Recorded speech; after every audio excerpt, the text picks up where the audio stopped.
你有没有一种同学，总是在多年之后突然联系上你？你觉得电话号码很熟悉，但是又怕推销或是诈骗，总是犹豫要不要接，还以为他要跟我叙叙旧，没想到接起来竟然要我帮他买保险，我真的快受不了了。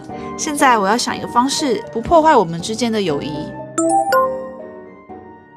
前阵子看到这个插画人像很酷，我就在想，如果能换成不同风格，一定很有趣。现在让我来试试最新功能人像棚拍。首先打开媒体浏览器，选择一张清晰正面的人像照片，接着点选下方 AI 星星。进入编辑画面后，点击照片右下角会出现人像棚拍。这时下方会出现4个艺术风格，先来试试 3D 的好了。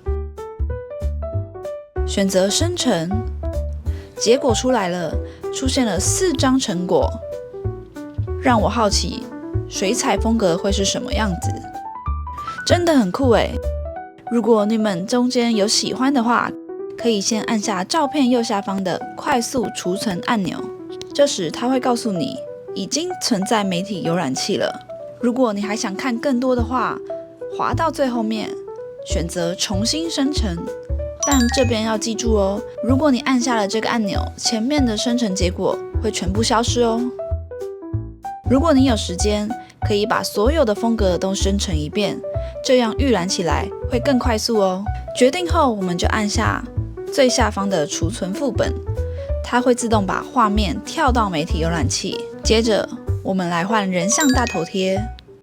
这时开启联络人，选择想要换头贴的人，点击头贴照片，点选编辑，进入相簿，选取刚刚所产生的 3D 卡漫风。